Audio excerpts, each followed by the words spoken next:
সব্যসাচী লেখক সৈয়দ শামসুল হকের প্রতি শ্রদ্ধা জানিয়ে আজকে নিউজ আওয়ার এক্সট্রা শুরু করছি। কিন্তু আমরা আজকে আলোচনা করব মার্কিন নির্বাচন নিয়ে। দর্শক, আপনারা জানেন যে মার্কিন নির্বাচনের যে নির্বাচনী আবহ সেটা শুরু হয়ে গেছিল অনেক আগেই। ডোনাল্ড ট্রাম্প যখন রিপাবলিকান প্রার্থী হিসেবে নির্বাচিত হয়েছেন এবং হিলারি ক্লিন্টন ট্রাম্পের মধ্যে যে বাকযুদ্ধ সেটা শুরু হয়েছে। আনুষ্ঠানিক যে ডিবেটের কথা আমরা বলি, সেই ডিবেট শুরু হওয়ার তার অনেক আগে। কিন্তু আজকে শুরু হলো আনুষ্ঠানিক ডিবেট বাংলাদেশ সময় সকাল 7টায়, স্থানীয় সময় রাত 9টায় এটা সরাসরি সম্প্রচার হয়েছে। আমরা সকলেই সকালবেলায় এই ডিবেট উপভোগ করেছি। 90 মিনিটের এই ডিবেটের পরপরই CNN তাদের একটি রিপোর্ট প্রকাশ করেছে, যেটি জরিপ, যেখানে বলা হয়েছে যে 62% দর্শক, 62% মানুষ হিলারির বক্তব্য পছন্দ করেছেন এবং 27% মানুষ মনে করছেন যে ডোনাল্ড ট্রাম্প ভালো করেছেন। সুতরাং ডিবেটের পরপরই যেই বিচার বা জরিপের ফলাফল, তাতে হিলারি ক্লিন্টন এগিয়ে গেছে। আমরা সেই সূত্র ধরেই আজকের শিরোনামটা রেখেছি, বিতর্কে জিতলে কি নির্বাচনে জেতা যায়। আমাদের সঙ্গে আছেন আবুল হাসান চৌধুরী, সাবেক পররাষ্ট্র প্রতিমন্ত্রী, আছেন ডক্টর রওনক জাহান, রাষ্ট্রবিজ্ঞানী ও সম্মানিত ফেলো সিপিডি, আছেন সাংবাদিক আফসান চৌধুরী। আমরা শুরুতেই এই ডিবেট নিয়ে একটি তুলনামূলক চিত্র দেখব সহকর্মী শাওন মাহফুজের রিপোর্ট থেকে। তারপর আমরা আমাদের অতিথিদের কাছ থেকে একটু ছোট্ট করে শুধু জানতে চাইবো আজকের এই ডিবেট যেটা দেখেছেন সেটা নিয়ে একটু ছোট ছোট করে মন্তব্য। আগে একটু শাওন মাহফুজের রিপোর্টটি দেখে আসছি। যেন ঘোষণা দিয়ে পূর্ব নির্ধারিত যুদ্ধ শুরু, যার দিকে চোখ ছিল বিশ্বের প্রায় 10 কোটি মানুষের। যুক্তরাষ্ট্রের স্থানীয় সময় রাত 9টায় NBC টিভির সাংবাদিক লেস্টার হল্টের সঞ্চালনায় নিউ ইয়র্কের হফস্ট্রা বিশ্ববিদ্যালয়ে শুরু হলো হিলারি ট্রাম্পের প্রথম বিতর্ক। 90 মিনিটের বিতর্কে প্রথম প্রশ্নটি ছিল মার্কিন অর্থনীতি ও তাদের কর্মসংস্থান নিয়ে। শুরুতেই ডেমোক্র্যাট প্রার্থী হিলারি ক্লিন্টনকে আক্রমণ করেন ডোনাল্ড ট্রাম্প। তার যুক্তি, পররাষ্ট্রমন্ত্রী থাকাকালে হিলারির ভুল নীতির কারণে যুক্তরাষ্ট্র আর্থিকভাবে ক্ষতিগ্রস্ত হয়েছে। দেখুন, আগের তুলনায় যুক্তরাষ্ট্রে বিদেশি বিনিয়োগ কমে গেছে। ব্যবসায়ীরা অন্য দেশে বিনিয়োগ করছে। অতিরিক্ত ট্যাক্সের কারণে তারা দেশে অর্থ আনতে পারছে না। আর চীনের শক্তিশালী বাণিজ্যিক নীতির কাছে পরাস্ত আমরা। কিন্তু কেন? তবে ট্রাম্পের সমালোচনার জবাব দেন হিলারি। জ্বালানি খাতে বিনিয়োগ বাড়ানোর কথা বলেন। বর্তমান ট্যাক্স নীতিতে অটল হিলারি ট্রাম্পের আবাসন ব্যবসার কঠোর সমালোচনা করেন। Donald was one of the people who rooted for the housing crisis. আপনার আবাসন ব্যবসা তো যুক্তরাষ্ট্রের অর্থনীতিতে একটা ভয়ঙ্কর ঝড়ের মতো ছিল। 9 মিলিয়ন মানুষ চাকরি হারিয়েছে, 5 মিলিয়ন মানুষ ঘর হারিয়েছে, আর $13 ট্রিলিয়ন তো কোনো খোঁজই নেই। আপনারা দেখেছেন কিভাবে বিদেশিরা আমাদের জবে ভাগ বসাচ্ছে। তাদেরও আমাদের ট্যাক্স নীতি এক হতে পারে না। Remember where we were. বিতর্কে ট্রাম্পের ট্যাক্স রিটার্ন প্রকাশ না করা নিয়ে খোঁচা দেন হিলারি, আর ইমেইল গায়েব হওয়া নিয়ে হিলারিকে কটাক্ষ করেন ট্রাম্প। তবে দুজনেই নতুন কর্মসংস্থান সৃষ্টির পরিকল্পনার কথা জানান।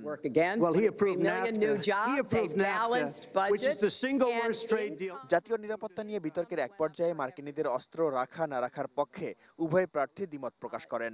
আফ্রিকান আমেরিকান নাগরিকদের উপর পুলিশের হয়রানি নিয়ে ট্রাম্পের সমালোচনার জবাব দেন Hillary. But we do always have to make sure we keep people safe. মার্কিন পুলিশের চাইতে নাগরিকদের কাছে অত্যাধুনিক ও উন্নত অস্ত্র আছে। সে কারণে এখনো রাস্তায় সাধারণ মানুষকে হত্যা করা হচ্ছে।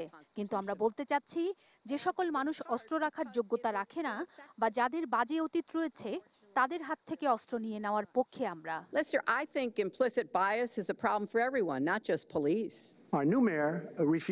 আমি অস্ত্র কমানোর বিষয়ে একমত, তবে সেটা সাধারণ মানুষের কাছ থেকে নয়, গ্যাংস্টার ও অবৈধ অভিবাসী অপরাধীদের কাছ থেকে।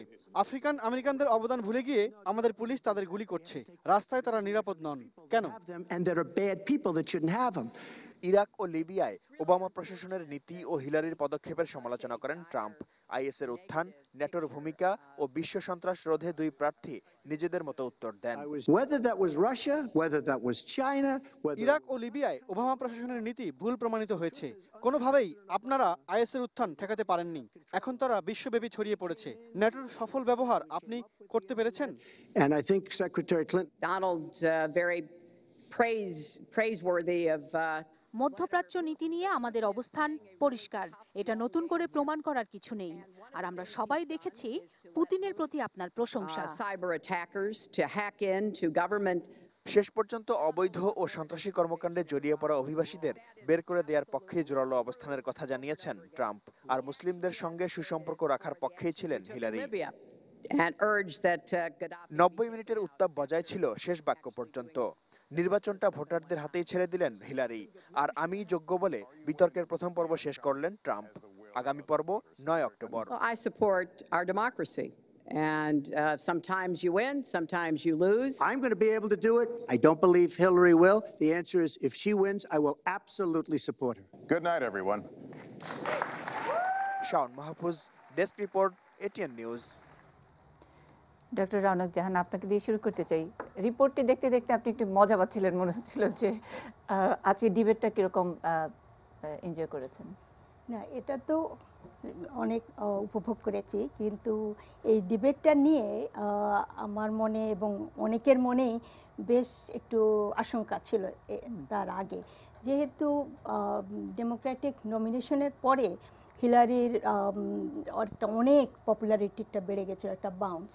এবং কিন্তু গত এক মাসে আবার একটু ডোনাল্ড ট্রাম্প যে আবার আগিয়ে যাচ্ছিলেন এবং এখন বলা হচ্ছিল উনি কাছাকাছি এসে গেছেন। কয়েকটা যেগুলোকে আমরা বলি সুইং স্টেট, সেগুলাতেও যেমন ওহাইও, সেগুলাতেও আবার ডোনাল্ড ট্রাম্প মানে তার ভাগ্য অনেক খুলে যাচ্ছে। তো এগুলো দেখে অনেকেই যারা হিলারির পক্ষে আছেন, এবং আমি তো নিশ্চয়ই হিলারির পক্ষেই আছি, আমি দেখতে চাই যে আমেরিকাতে এবার একজন নারী প্রেসিডেন্ট হোক, যেটা আমেরিকার জন্য হবে প্রথম। তো সেই জন্য সবার মনে এবং একটা দুশ্চিন্তা ছিল যে এটা হিলারির জন্য সবার মনে হচ্ছে খুব একটা ক্রিটিক্যাল একটা সময়, যে এই যদি এই ডিবেটে যদি উনি খুব ভালো না করতে পারেন, তাহলে কিন্তু ডোনাল্ড ট্রাম্পকে একজন যখন একটু উঠে যায় তার একটা মোমেন্টাম হয়ে যায়, তখন এই মোমেন্টামটাকে থামাবার জন্য হিলারির জন্য এখন খুব দরকার ছিল আরেকটা বাউন্স নেওয়া। কিন্তু যেটা হয় যে অনেক সময় ডিবেটের একটা বাউন্স, যে কোনো একটা বাউন্স হয়তো বা এক সপ্তাহ থাকে, তারপরে আবার আরেকটা ঘটনা ঘটে, তখন অন্যরকম হয়ে যেতে পারে। কিন্তু আজকে যেটা হচ্ছিল যে ডোনাল্ড ট্রাম্প যদিও নিজেকে অনেক কন্ট্রোল করবার চেষ্টা করছিলেন, কিন্তু ডোনাল্ড ট্রাম্প তো ডোনাল্ড ট্রাম্পই, এবং উনি নানান সময় নানান রকম অশালীন কথা বলেন, বিভিন্ন লোকজনকে অপমান করে কথা বলেন। তো উনি ওনার স্বভাবটা প্রথম 20 মিনিট একটুখানা কন্ট্রোলে রাখলেও তারপরে হিলারি যখন খুব একটু মানে মজা করে একটু খোঁচা দিচ্ছিল, ওই ডোনাল্ড ট্রাম্প তখন আবার তার সমুক্তিতে প্রায় ফেরত যাচ্ছিলেন। তো এগুলা দেখেই আর কি আমি বলবো যে আমি এটা যেহেতু আমরা দেখতে দেখতে বুঝতে পারছিলাম যে হিলারি এই ডিবেটটা জিতে যাবেন, এবং তারপরে যখন সিএনএনের যখন রেজাল্টটা আসলো, তখন তো দেখা গেল যে আসলে 62% মানে এটা অনেক পার্থক্য আছে। কিন্তু তার মানে এই নয় যে নির্বাচন নভেম্বরে হবে, এর মধ্যে আরও অনেক ঘটনা ঘটে যেতে পারে। আগামী সপ্তাহে হঠাৎ কি একটা হবে, সেগুলো বলা যায় না। অতএব সেটার কি মানে ইম্প্যাক্ট হতে পারে, অতএব সেটা কিন্তু অ্যাটলিস্ট মানে যেটা হলো যে হিলারি এই সবগুলাতে খুব ভালোভাবে অন্তত আজকে অন্তত ভালো করেছে। এই জন্য ডক্টর রওনক জাহানের মনটা আজকে অনেক অনেক খুশি, এবং আমার যত বন্ধু বান্ধব আছে যারা হিলারির সাপোর্টার, তারা অত্যন্ত চিন্তিত ছিল। শুধুমাত্র মানে একজন নারীকে যে আমি দেখতে চাই প্রেসিডেন্ট হিসাবে, সেটা তো একটা কথা, সেটা নয়।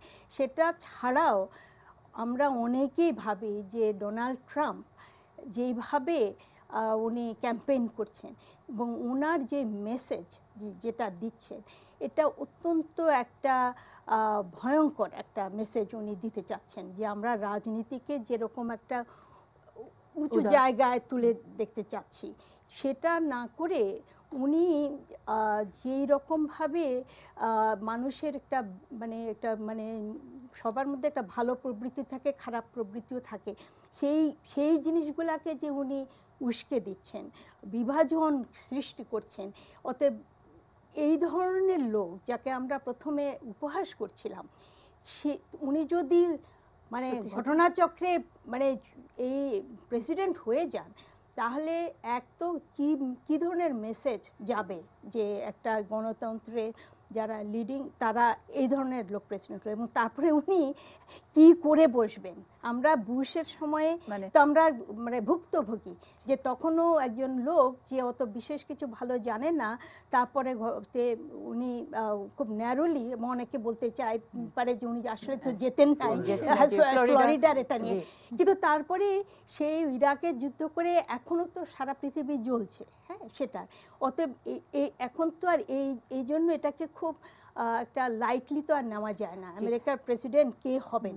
অতএব এই ভদ্রলোককে মানে যাতে কিছুতেই না হতে পারে এই ধরনের লোক, সেটা আমার মনে হয় সারা পৃথিবীর জনসাধারণ এবং অনেক নেতারাও পৃথিবীর বিভিন্ন দেশের চিন্তিত, যে তারা কখনোই ভাবতে পারেন না যে এই ধরনের লোক প্রেসিডেন্ট। খুবই চমৎকার একটা জায়গায় আপনি আমাকে একটু সুযোগ করে দিয়েছেন, মানে সারা পৃথিবীর মানুষ, তার মানে আসলে আমরা কনসিডার করছি যে ওয়ার্ল্ড লিডার, বিশ্ব নেতা বা ইন এ ওয়ে গোটা পৃথিবীকেই বা উদারবাদী গণতন্ত্রের পৃথিবীকেই শাসন করবে বা তাদের মতো করে হয়তো যাবে, নেতৃত্ব দেবে। কিন্তু আবার ব্যাপারটা হলো আমেরিকা এবং আমেরিকার নির্বাচন। তো আমরা আমেরিকার বাইরে যারা বিশ্বের অন্য জায়গায় অন্য প্রান্তে বসে যারা গণতন্ত্রের জন্য সবসময় কাঙাল থাকি, তারা আমরা একটা চমৎকার গণতন্ত্রের অবস্থা দেখতে চাই, ভালো একজন লিডার দেখতে চাই।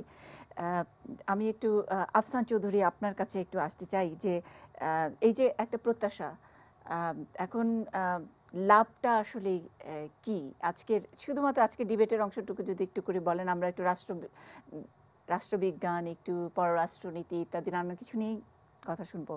শুধু লাভটা কি হলো, মানে এই রওনাক আপা খুশি হয়েছেন, আমরা অনেকেই খুশি হয়েছি, হিলারি একটু এগিয়ে গেছেন, কিন্তু তাতে কি মনে হয় যে আমেরিকানরা আমাদের মতন করে উদার একজন নেতাকে বেছে নেবেন মানে এই ডিবেটের ফলাফলে?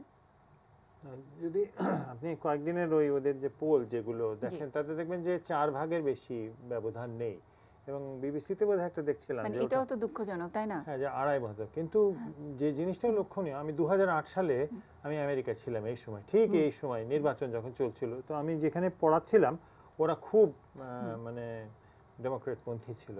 তো তখন তো হিলারিও একজন ক্যান্ডিডেট ছিলেন ডেমোক্রেটদের মধ্যে, ওবামাও ছিল। তো অনেক পরিবারে ভাগ হয়ে গেছিল, কারণ কেউ কালো মানুষ চায় আর কেউ নারী চায়। তো শেষ পর্যন্ত তো ওবামা জিতলো, এবং আমার মনে হয় কলেজটাতে 93 ভাগ ওবামার ভোট পেয়েছিল। কিন্তু যে জিনিসটা পরিষ্কার হয়ে যায়, ঠিক একই সময় কিন্তু যে অর্থনৈতিক সংকটের কারণে যে ডোনাল্ড ট্রাম্প উঠেছে, এই সংকটটা কিন্তু তখনই শুরু হয়েছে, মার্কিনী সংকটটা। সেই সংকটের সময় টেলিভিশনে সব বড় বড় যারা এসেছিলেন তারা বলছিলেন যে আমাদেরকে বাঁচতে হলে আমাদের চায়নার সঙ্গে ব্যবসা করতে হবে। তো 2008 থেকে 2016 মার্কিন যুক্তরাষ্ট্রের যে নীতি, এটা নিজেদেরকে বাঁচাবার নীতি, এবং তারা খুব একটা সফল হয়েছেন বলা যায় না। যে দেশটি এটা থেকে সবচেয়ে সুবিধা পেয়েছে সেটা হচ্ছে চীন, এবং চীন কিন্তু যে সবল অবস্থায় পৌঁছেছে। মানে মার্কিন যুক্তরাষ্ট্র কি অন্য দেশকে বাঁচানোর জন্য কখনো তারা পলিটিক্স করে না, মানে বরাবরই তো যেটা হতে পারে যে সিকিউরিটি ফার্স্ট, আমেরিকা ফার্স্ট, কিন্তু মানে আমরা অনেকেই তাকিয়ে থাকি যে ওকে পরাশক্তির মধ্যে সবচেয়ে বড় ইত্যাদি। মনে হয় কেউ যে এটা মার্কিন যুক্তরাষ্ট্রের গণতন্ত্রের বিজয় বা হিলারির বিজয়তে বাংলাদেশের বিজয় হবে এটা ভাবছেন না। ওইখানে যারা থাকেন তাদের জন্য হয়তো কিছুটা সুবিধা হবে, কিছুটা অসুবিধা হবে। কিন্তু মার্কিন যুক্তরাষ্ট্র যে অসুবিধাটায় পড়েছে সেটা হচ্ছে মার্কিন যুক্তরাষ্ট্রের অভ্যন্তরীণ শক্তিটা নাই। এখন পৃথিবীর অন্যান্য দেশের যে অর্থনৈতিক উন্নতি হচ্ছে তার সঙ্গে একা লড়া, এটা আপনি যদি 40 বছর আগে দেখতেন তাহলে এটা খুব গুরুত্বপূর্ণ ছিল। মানে সেটা তো আসলে অর্থনৈতিক শক্তির কথাই বলছেন, আর অন্যান্য শক্তি দিয়ে মার্কিন যুক্তরাষ্ট্র এখন কোথাও যেতেও পারবে না। আমি একটু আবুল হাসান চৌধুরী আপনার কাছে একটু আসতে চাই, যেটা বলছিলেন আফসান চৌধুরী যে ওই অর্থনৈতিক শক্তির কথা, কিন্তু ডোনাল্ড ট্রাম্প যেখানে আসলে ফোকাসটা করেছেন সেটা হলো 40+ হোয়াইট আমেরিকান, একেবারে রিয়েল আমেরিকান। আপা এক জায়গায় বলছিলেন যে গ্রেটনেস, যে আমেরিকার একটা যে বড় গণতন্ত্রের দেশ ইত্যাদি, সেসব জায়গায় আবার ডোনাল্ড ট্রাম্প আবার তার স্লোগানে বলছে যে let's make America great again. তার মানে এখন আসলে গ্রেট নাই। এবং ওনার ফোকাসটা যেটা একেবারেই হোয়াইট আমেরিকান এবং একটু বঞ্চিত আমেরিকান, তাদের কাজের সুযোগ, তাদের ট্যাক্সের যাতে আরেকটু বেনিফিট ইত্যাদি পায়, সেই জায়গায় আসলে তাহলে কোথায় যাচ্ছে? ওয়ার্ল্ড নেতৃত্ব জিতবে নাকি খালি আমেরিকা, একটা ছোট আমেরিকা, তারপরে গোটা বিশ্ব? প্রথমেই আলোচনা যাবার আগে আমিও গভীর শ্রদ্ধা নিবেদন করছি আমাদের প্রিয় লেখক কবি, যার লেখা আমাদের সব সময় আলোকিত করবে, অনুপ্রাণিত করবে, সৈয়দ শামসুল হক, এবং মাননীয় সাবেক মন্ত্রী বিএনপির নেতা হান্নান শাহ ইন্তেকাল করেছেন। আল্লাহ তাদের আত্মার মাগফিরাত কামনা করছি আল্লাহর কাছে। দেখুন, আজকে আমার যেটা মনে হয়েছে যে একটা পাড়ার বকাটের ছেলে, অনভিজ্ঞ, নারী বিদ্বেষী, মানবতা বিদ্বেষী, সাম্প্রদায়িক, আরেকদিকে একজন বিজ্ঞ, লেখালেখি করেন, বই লিখেছেন, অভিজ্ঞতা সম্পন্ন, সাবেক ফার্স্ট লেডি, সাবেক পররাষ্ট্রমন্ত্রী, বহু দেশ ঘুরেছেন এবং তার অনেক সিদ্ধান্ত নিয়েছেন। কিছু কিছু সিদ্ধান্ত আলোচিত হয়েছে, কিছু কিছু সিদ্ধান্ত যথার্থ কারণে, সঠিক কারণে সেগুলো সমালোচিতও হয়েছে। কিন্তু আমার কাছে যেটা মনে হয়েছে যে ট্রাম্প এতই প্রিপারেশন কম করেছেন, অবশ্যই একথা বলার অপেক্ষা রাখে না, যেখানে আজকে যুদ্ধ হচ্ছে ট্রাম্প আর হিলারির ব্যাপারে, সামান্য মানবতা বোধ যদি কারোর থাকে বা স্যানিটি থাকে, সে তো অবশ্যই হিলারি ক্লিনটনকে যাবে। কিন্তু ইকোনমিক্স এই যুদ্ধটাও তো অসময় মনে হচ্ছে যে দুইজন খুবই আপনার আনপপুলার লিডারদের মধ্যে হিলারি ক্লিনটন 2 নম্বর স্থানে, কারণ নাম্বার 1 স্থান দখল করে আছেন ট্রাম্প। আমার কাছে যেটা এই ডিবেটকে যদি কেন্দ্র করে বলি, তাহলে মনে হচ্ছে যে কিছু কিছু জায়গায় ওই যে ট্রাম্প বোধহয় একটু অহংকার করেন যে তিনি হোমওয়ার্ক করবেন না, যেখানে তিনি হিলারিকে একটু আরো চাপে ফেলতে পারতেন। না, উনি বলছেন যে কমনার্স এক্সপেরিয়েন্স, সেটা অন্য জিনিস, যেটা উনি এই ডিবেটের যে ইরাকের বিষয়, ইরাকে সেই সরকারের, বুশ সরকারের একজন সদস্য না হয়েও তিনি ইরাকে যুদ্ধের ব্যাপারে পক্ষে ভোট দিয়েছেন। তারপরে বেনগাজিতে, লিবিয়াতে, এইসব ব্যাপারও ট্রাম্প তুলে ধরতে পারেন নাই। কারণটা হচ্ছে যে আমার কাছে এটা সত্যি আশ্চর্য লাগে যে পৃথিবীর মধ্যে বেশ কয়েকটা সবচেয়ে গুরুত্বপূর্ণ শিক্ষিত বিশ্ববিদ্যালয় হচ্ছে মার্কিন যুক্তরাষ্ট্রে। আমাদের শ্রদ্ধা ডক্টর রওনাক জাহান একটা আইভি লিগের নাম্বার 1 আইভি লিগের অধ্যাপনা করেছেন, আফসান আরেকটা ইউনিভার্সিটিতে ছিলেন। সেখানে এইরকম মানুষের আজকে ইলেকশনে ট্রাম্প জিতবে না হিলারি ক্লিনটন জিতবে, এইটা নিয়ে দ্বন্দ্ব আমাকে তো আমেরিকা সম্বন্ধে খুব চিন্তিত করে। এক্স্যাক্টলি, আমরা সেটাই বলছি, ট্রাম্পের যে ভয়ানক আপনার অগ্রগতিটা স্বাভাবিকভাবে একজনকে হিটলারের অগ্রগতির কথা মনে করিয়ে দেয়। কারণ কথা হচ্ছে যেটা যে দেখেন, তিনি একেবারে প্রিপারেশন কোনো ব্যাপারে করেন নাই। একদিকে তিনি বলছেন যে তিনি আর একেবারে মিথ্যা কথা বলছেন, অনেক ক্ষেত্রে তিনি একেবারে সম্পূর্ণ যখন যা মনে আসছে বলছেন। তিনি নিউক্লিয়ারের ধমক দিচ্ছেন। তিনি একদিকে বলছেন ইরানের সাথে চুক্তি করা মার্কিন যুক্তরাষ্ট্রের ভুল হয়েছে, আবার অন্যদিকে বলছেন ইরানকে কাজে লাগাও কোরিয়ার সাথে, কোরিয়াকে শায়েস্তা করার জন্য। তিনি একবারে চীনের ব্যাপারে যুদ্ধ ঘোষণা করছেন, আবার বলছেন যে এখানে বিনিয়োগ করে আমি যদিও ট্যাক্স পাই। So absolutely muddled. সেখানে অবশ্যই আমরা বোধহয় আজকে বার্নি স্যান্ডার্স হলে এটা অন্য বিষয় হতো, যেখানে ট্রাম্প আর হিলারি, অবশ্যই হিলারি। আর এই ডিবেটেও তিনি প্রায় আপনার 62% তো একটা জেনারেল, প্রায় বিষয়ের উপরেও যে খাতওয়ারি যেটাকে বলে, যে সব আপনারই হয়েছে ব্যালট হয়েছে, সবগুলোতেই হিলারি জিতেছে। না, আমি বলছি যে প্রস্তুতি একটা ব্যাপার, এবং এই ডিবেট প্রস্তুতি উনি নেন না, উনি গোয়ার এক্স্যাক্টলি উনি মনে করেন সব জানেন। আমরা বলছি যে এই ডিবেট তো আসলে তেমন কোনো প্রভাব ফেলে না। মানে আমি যদি একটু উদ্ধৃত করতে চাই, তবে একটা সাংঘাতিক উত্তর হিলারি দিয়েছেন যখন ট্রাম্প ওনাকে খোঁচা দিতে চেয়েছিল যে আপনি প্রিপারেশন নিয়েছেন। সে বলে হ্যাঁ, আমি এই ডিবেটকে গুরুত্ব দিয়েছি, তাই প্রিপারেশন নিয়েছি, এবং আমি মার্কিন যুক্তরাষ্ট্রের প্রেসিডেন্ট হবার জন্য প্রিপারেশন নিচ্ছি। সো ইভেন হি ওয়াজ আউটউইটেড। না, এছাড়া একটা ইন্টারেস্টিং জিনিস যখন হিলারি বলল যে কিভাবে কথা বলে একজন প্রেসিডেন্সিয়াল ক্যান্ডিডেট, সেই কথা ইট ম্যাটার্স। এবং যেহেতু Yes. ট্রাম্প সব সময়ে মানে যা তা কথা বলেন এবং ভাবেন যে এরকম যা তা কথা বললে কোনো, যেহেতু উনি প্রতিপক্ষকে তো গালাগালি করেন, তারপরে এই যে মেয়েদেরকে উনি শুয়োরের সঙ্গে তুলনা করছে, তারপরে মেক্সিকানদের প্রতি উনি যে ধরনের কথা বলছেন, মুসলমানদের সম্বন্ধে যেরকম বলছেন, যে খিজির খানের স্ত্রী যে কথা বলেনি বলে প্রথম দিন তিনি দুঃখে কথা বলছেন না, অথচ তখন বলে নাকে হয়তো কথা মানে বলতে দেওয়া হচ্ছে না। অতএব সেটাও আমি বলবো যে হিলারি বেশ ভালোই মানে একটা মানে পয়েন্ট, অসাধারণ ম্যাচুরিটি দেখিয়েছে। কিন্তু আমি একটা কথার দিকে যেটা আফসান কারসারের কথার সঙ্গে মিলিয়ে আমি একটা জিনিস বলতে চাই, যে ও বলছিল যে ওই যে ফ্যাসিস্ট যে একটা টেন্ডেন্সি, এই জিনিসটাই বারাক ওবামা যখন নাকি ডেমোক্রেটিক ন্যাশনাল কনভেনশনে একটু ঘুরিয়ে বলেছে, এবং উনি ওনার বক্তৃতাতে বলছিলেন যে ডোনাল্ড ট্রাম্পের একটা যে মানে যে উনি যে ফ্যাসিস্ট টেন্ডেন্সি, সেটা হচ্ছে উনি সবসময় বলেন যে আমি সব ঠিক করে দেব, লিডার একজন আমাকে করে দাও, এবং আজকের বিতর্কেও সবার শেষে উনি বললেন আমি পারি। হ্যাঁ, এবং হিলারি ভোটারদের উপরে ছেড়ে দিয়েছেন, ট্রাম্প বলেছেন যে আমি যোগ্য বা আমি জিতবো, সে সবসময় আমি এটা করে। এবং সেটাই তখন পয়েন্ট বারে বারে বারাক ওবামা করলো যে একটা গণতন্ত্রে যদি হয় সেটা আমি একটা ইম্পর্টেন্ট জিনিস, যে আমরা উই টুগেদার কিংবা ইনস্টিটিউশনস আর মোর ইম্পর্টেন্ট। ডক্টর রানা জাহান, শেষ লাইনটা ট্রাম্পের এরকম ছিল, সব আমি করার পরে শেষ লাইনটা বলেছেন ট্রাম্প মতোই আর কি, যে হিলারি যদি জেতে আমি তাকে সাপোর্ট করব। সো দ্যাট ইজ মানে একদম শেষ লাইন যখন এটা বলে, এটা নিয়েও কিন্তু অনেক আলোচনা হচ্ছে, মার্কিন গণমাধ্যমগুলো এটাকে নতুন করে আবার বিশ্লেষণ করছে। একটা ফোন আছে আমাদের একজন দর্শক, আমরা একটু ফোনটা নিয়ে বিরতিতে যাব। হ্যালো, জি আসসালামু আলাইকুম। ওয়ালাইকুম সালাম। জি আপা, আমি আপনার মাধ্যমে ওই যে ম্যাডামের কাছে প্রশ্ন করতে চাই যে উনি আসলে হিলারিকে কেন পছন্দ করেন। ওনার কাছে উনি যদি হিলারি ম্যাডাম যদি আপনার নির্বাচনে প্রেসিডেন্ট হয় তাহলে বিশ্ব নিরাপদে থাকবে এই জন্য, না উনি একজন মহিলা বা মহিলা ক্ষমতায়নের জন্য উনি ওনাকে পছন্দ করেন, এইটা প্রশ্ন হচ্ছে আমার। আচ্ছা, অনেক ধন্যবাদ, আপনার প্রশ্ন আমরা বুঝতে পেরেছি। বিরতির পরে আপনি প্রশ্নের উত্তর পাবেন, থাকুন আমাদের সঙ্গেই।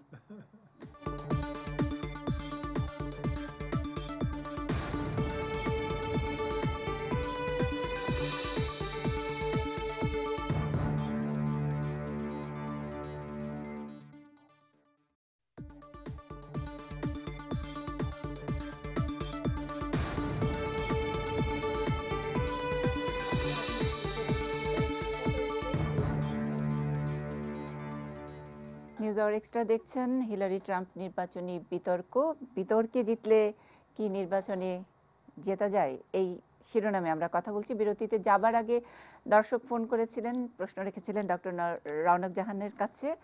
আমরা আসলে ডক্টর রওনক জাহান কেন হিলারিকে সমর্থন করছেন, সেটা কি আমাদের এই ওয়ার্ল্ড যেভাবে নিরাপদ থাকবে সে কারণে, নাকি নারী নেতৃত্ব, নারীর ক্ষমতায়নের কারণে? আপা সেই প্রশ্নের উত্তর দিবেন। আরো একজন দর্শক অধীর আগ্রহে আপনাকে প্রশ্ন করার জন্য অপেক্ষা করছেন, আমরা একটু নিচ্ছি। হ্যালো। হ্যালো, জি আসসালামু আলাইকুম। আচ্ছা, আমার নাম বিপ্লব, আমি রাজবাড়ী থেকে বলছি। আচ্ছা জি, প্রশ্ন। আচ্ছা, আমেরিকাকে তো আমরা 71 সাল থেকে এখন পর্যন্ত বন্ধু হিসেবে কখনো পাই নাই, 74 সালে দুর্ভিক্ষের সময়ও পাই নাই। জিএসটি সুবিধা দীর্ঘদিন যাবৎ বন্ধ রাখতে তারা। আগামী নির্বাচনে যিনি জিতুক না কেন আমাদের সাথে বন্ধুত্বপূর্ণ সম্পর্ক বৃদ্ধি পাওয়ার কোনো সম্ভাবনা আছে কিনা? খুবই সুন্দর প্রশ্ন, আমরা এই প্রশ্নের উত্তর নেব। আমি ডক্টর রওনক জাহান, আগের দর্শকের প্রশ্ন থেকে যদি আসে। হিলারিকে আমি সমর্থন করছি এই কারণে, এবং যে উনি অত্যন্ত যে ওনার যে প্রতিদ্বন্দ্বী তার থেকে অনেক বেশি উনি যোগ্য। এবং যে প্রশ্ন হচ্ছে আরও পৃথিবী নিরাপদ থাকবে কিনা, হ্যাঁ আমি মনে করি যে পৃথিবী আরও নিরাপদ থাকবে, এই জন্য উনি অনেক অভিজ্ঞ। এবং এই প্রশ্নটা এখন পৃথিবীর অনেকের কাছে এটা আসছে, যেহেতু ডোনাল্ড ট্রাম্প মানে অনেক সময় একটা ইমোশনের বেসিসে একটা কথা বলে দেন, এবং এই যে প্রশ্নটা উঠছে যে আমেরিকার প্রেসিডেন্টের হাতে হঠাৎ করে ওরা একটা নিউক্লিয়ার বাটনে একটা পুশ করে দিতে পারে, এবং যেই লোক হয়তো চিন্তা ধান্তা করে অনেকের মতামত নিয়ে কাজ না করে হঠাৎ কেউকে রাগিয়ে দিল, ছোটোখাটো দেশ হয়তো বা রাগিয়ে দিল, তখন সে ভাবলো ও এরা তো একটা ছোট দেশ, একে দাও এখন শেষ করে। অতএব মানে এই ধরনেরই ওনার মানে টেম্পারামেন্ট দেখাচ্ছেন। আমি জানি যে প্রেসিডেন্ট হলে এরকমভাবে অনেক সময় কেউ এরকম কাজ হয়তো করতে পারে না, আরও অনেক রকম কনস্ট্রেন্ট থাকে, কিন্তু তাহলে আমরা যদি ভেবে দেখি যে বুশ যদি প্রেসিডেন্ট তখন না থাকতেন, তখন যদি আল গোর থাকতেন, তাহলে হয়তো প্রথমেই তারা ইরাকের যুদ্ধের দিকে হয়তো তারা যেতেন না, তারা আরও অনেক কনসালটেটিভ প্রসেস অনেকের সঙ্গে আলোচনা করে, তাদের যে অ্যালাইজ আছে তাদের সঙ্গে আলোচনা করে তারপরে, এবং প্রথমে হয়তো তারা হিলারি যেভাবে আগাচ্ছেন এবং যে তার আমরা যদি পিছনের দিকটা দেখি, প্রথমে যে কোনো সংকটে চাইবেন যে ডিপ্লোম্যাটিক্যালি মানে কূটনৈতিকভাবে শান্তিপূর্ণভাবে অন্যান্য আমাদের যারা পার্টনার আছে সবাইকে মিলে কিছু একটা সমাধান করা যায় কিনা। যুদ্ধটা প্রথম একটা অস্ত্র হবে না। অতএব এই সমস্ত দিক থেকে আমি বলবো যে হিলারিকে, আমার মনে হয় যে হিলারি কি করবেন সেটা হিলারি বিল ক্লিন্টনের যেরকম মানে নীতি ছিল, বারাক ওবামার যেরকম নীতি ছিল, সেই ধরনের ভাবেই তারা ইনক্রিমেন্টাল, তো উনি প্রেডিক্টেবল। কিন্তু ডোনাল্ড ট্রাম্প যেরকম কথাবার্তা বলেন এবং যেরকম অসহিষ্ণু, যে উনি তো কখন কি করে দেবেন, এবং উনি যেখানে অনেক সময় নিউক্লিয়ার উইপন নর্থ কোরিয়ার কাছে আছে কি না কিংবা কিছু এগুলা নিয়ে, এবং নিউক্লিয়ার উইপন এই অস্ত্র অন্য কারো কোনো লোকের হাতে চলে যেতে পারে কিংবা টেরোরিস্ট, এগুলো নিয়ে উনি বিশেষ চিন্তা দেখান না। উনি বলেছেন যে আরও অনেক লোকের অনেক দেশের কাছে আণবিক অস্ত্র চলে গেলে বা কী ক্ষতি, এভাবে তো অনেক সময় কথা বলেন তো উনি। অতএব সেই সমস্ত দেখে আমার মনে হয় যে সারা বিশ্ব হিলারি ক্লিন্টন যদি আমেরিকার প্রেসিডেন্ট হন, ডোনাল্ড ট্রাম্প না হয়ে, তাহলে আমাদের চয়েস তো দুটোই, হয় ডোনাল্ড ট্রাম্প হবে নয় হিলারি ক্লিন্টন হবে, এর বেশি তো আর চয়েস নাই। সেখানে কার কাছে বেশি নিরাপদ, সেই প্রশ্নের উত্তরে আমি বলবো যে হিলারির কাছে বেশি নিরাপদ। দ্বিতীয়ত যে দুজনের মধ্যে আমি যদি তুলনা করি, তাহলে আমি বলবো সব দিক থেকে, অর্থনৈতিক নীতি যদি দেখি, পররাষ্ট্র নীতি যদি দেখি, সামাজিকভাবে দেশের লোকজন সমস্ত লোকজনকে একসঙ্গে করে কিভাবে আগানো যাবে, সব কিছু যদি আমি দেখি, এবং তাহলেও আমি বলবো যে হিলারিকে আমি ডোনাল্ড ট্রাম্পের উপরে দেব। এবং সবার শেষে যে প্রশ্ন যে হ্যাঁ উনি কি শুধু নারী হিসাবেই আমি ওনাকে সমর্থন করছি, শুধু নারী হিসাবে সমর্থন করছি না, কিন্তু হিলারি যেহেতু, যেটা বারাক ওবামাও বলেছে, যে অনেক পুরুষের থেকে অনেক বেশি যোগ্য। বারাক ওবামা এমনও বলেছে যে বিল ক্লিন্টন যখন প্রেসিডেন্ট হতে যাচ্ছিলেন কিংবা বারাক ওবামা নিজে যখন প্রেসিডেন্ট হতে যাচ্ছিলেন, যদি পিছনের যোগ্যতা দেখতে হয় যে কে বেশি প্রিপেয়ার, বারাক ওবামা নিজে বলেছে যে বিল ক্লিন্টন 92 সালে যেরকম যোগ্য ছিলেন, বারাক ওবামা 2008 সালে যেরকম যোগ্য ছিলেন, 2016 সালে হিলারি ক্লিন্টন এদের দুজনের থেকে বেশি এক্সপিরিয়েন্স আছে, বেশি যোগ্য, এবং উনি 20 বছর ধরে জনসমক্ষে আছেন, ওনাকে তো আর কিছু দেখবার নাই। হ্যাঁ, এবং তার রেকর্ড হচ্ছে একদম পাবলিক। কিন্তু তারপরেও আমি বলবো যে পৃথিবীর আমাদের মতন দেশে তো আমরা প্রায় 60 বছর আগে একজন মহিলাকে দক্ষিণ এশিয়াতে আমরা নারী নেত্রী হিসাবে আমরা করেছি। আমাদের দেশে বাংলাদেশে গত প্রায় 30 বছর ধরেই দুই দলেই নারী নেত্রী আছে। এটা একটা আমাদের দেশে একটা বিতর্কিত বিষয় না, যে যে যোগ্য সেই নেতৃত্ব আছে। কিন্তু আমেরিকাতে এখন পর্যন্ত যেখানে পপুলেশনের 50 ভাগের বেশি নারী, সেখানে এখন পর্যন্ত একটা নারী যে প্রেসিডেন্ট প্রার্থী হতে পারলো না, এবং একমাত্র সেখানে এই যে যেটা বলে যে আমরা একটা গ্লাস সিলিং ব্রেক করব, যে এটা করলে পরে তারপরে ভবিষ্যতে আর এই প্রশ্নটা আসবে না যে আসলে কি একটা নারীর হাতে এত ক্ষমতা দেওয়া যায়। এবং আমি বলবো যে সেইটাও এখন সময় এসেছে যে আমেরিকা একটা নারীকে। ডক্টর রানু জাহান, তারপরেও আরো প্রশ্ন আছে। আপনি হিলারির যোগ্যতার কথা অনেক বললেন, যে অন্য এর আগের বারের আর মানে ওবামার সঙ্গে বিচার করলেও তিনি তার যোগ্যতার প্রমাণ দিয়েছেন, কিন্তু তারপরেও এবার আরেকটি আছে ঐতিহাসিক বিচার, যেটা হলো যে পরপর 3 বার ডেমোক্র্যাট আসবে কিনা, সেই বিচারটাও তো ভোটাররা এবার করবে। তার মানে আসলে হিলারিকে খুব সহজেই যে নির্বাচনী বৈতরণী পার করার জন্য তার দল সামনে এনেছে, সেটাও কিন্তু আমাদের কাছে ঠিক অতটা। খুবই দুঃখ, আমরা গণতন্ত্রে বিশ্বাস করি এবং আমরা বলি যে হ্যাঁ জনসাধারণ ঠিক করবে, কিন্তু এটা পৃথিবীর বিভিন্ন দেশে দেখা গেছে যে একটা লোক কিংবা একটা দল হয়তো বা 8 বছর খুব ভালোই চালিয়েছে এবং লোকে হয়তো জানে যে অন্য বিপক্ষ দল তার আগে ভালো চালায়নি, কিন্তু বিভিন্ন কারণে লোক ভাবে একটা পরিবর্তন করে দেখা যায়, কিংবা যারা ক্ষমতা আছে এর একটা কাজে হয়তো খারাপ লাগলে মনে হয় একে সরিয়ে দিয়ে আরেকজনকে আনি। এটা যে একটা বড় একটা রিস্ক, কিন্তু ওই যে সবাই অনেক সময় পরিবর্তন, নতুন মুখ দেখতে চায়, খুব ভালো করে যাচাই না করে, এবং ভাবে যে একটা নতুন কেউ আসলেই ভালো হয়ে যাবে। এখনো যেটা ডোনাল্ড ট্রাম্প কি বলছেন, উনি বারে বারে বলছেন এই কথা যে এরা তো সব রাজনীতিবিদদের বিশ্বাস করা যায় না, আমাকে দাও, আমি কোনোদিন রাজনীতি করিনি, আমার কোনো অভিজ্ঞতাও নাই। কিন্তু যে লোকের কোনো অভিজ্ঞতা নাই, যে কোনোদিন রাজনীতি করে নাই, কিন্তু অনেক লোক এরকম ভাবে, এবং সব দোষ দেওয়া হচ্ছে যে রাজনীতিবিদদের কিংবা সরকারকে। যদি সব কিছু রাজনীতিবিদদেরই দোষ হয় এবং সব কিছু যদি সরকারের দোষ হয়, তাহলে ডোনাল্ড ট্রাম্প তুমি কেন, এখন তো সে রাজনীতিবিদ হয়ে গেছে, তাহলে তুমি কেন রাজনীতিতে আসছো যদি সব কিছুই রাজনীতির দোষ? আর তুমি কেন সরকার প্রধান হতে চাচ্ছ যদি সব কিছু সরকারেরই দোষ? কেমন? তো এই তো একটা মানে ডাইকোটমি আছে। কিন্তু এই সমস্ত জিনিস বলে অনেক সময় মানে জনসাধারণ তো ভালো করে ভেবে দেখে না, এবং আমরা তো মানে গণতন্ত্রে বিশ্বাস করি।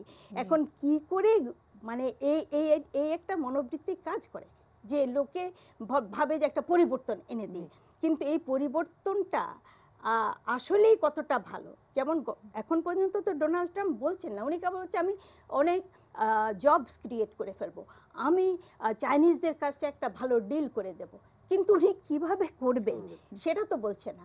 উনি ট্যাক্স ব্রেক বা ট্যাক্স সবাইকে মাফ করে দেবেন, বড় লোকদের কাছে ট্যাক্স নেবেন না। তারপরে উনি কিভাবে পাবলিক সেক্টরে উনি বিশ্বাস করেন না, তাহলে এই millions and millions of jobs সে লোককে বলে ভুলাবার চেষ্টা করছে, উনি কিভাবে সৃষ্টি করবে? তারপরে যে বলছে আমি গিয়ে এই চায়নার সঙ্গে মেক্সিকোর কাছ থেকে নিয়ে আসবো। এখন আমরা পছন্দ করি কি না করি, আমরা বিশ্বায়নের যুগে ঢুকে গেছি। উনি যেটা বলছে মেক আমেরিকা গ্রেট এগেন, সেই ওই জবগুলো এখন কি আমেরিকানরা গিয়ে আমরাই এখন, চায়নাও এখন পর্যন্ত ওই যে গার্মেন্টস ছেড়ে দিয়েছে, কেমন তারা অন্যখানে চলে গেছে, আর আমেরিকার তো প্রশ্নই আসে না।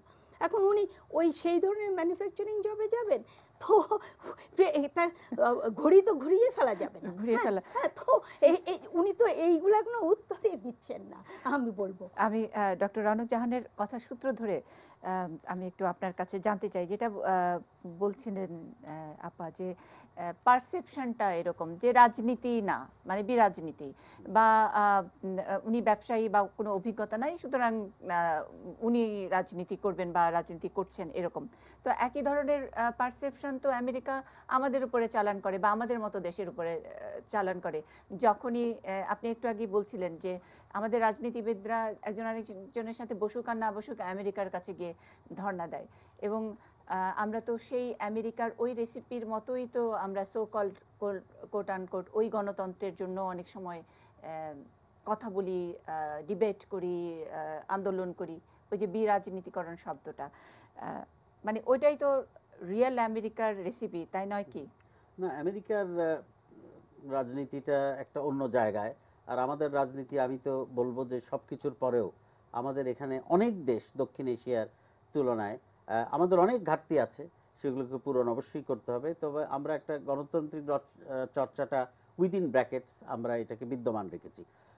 আমেরিকার ব্যাপার হচ্ছে যে যাদের জন্য কথা বলছেন, ওই যে না বোঝার থেকে আমি যদি শুরু করি, তারাই তো বুঝছে না।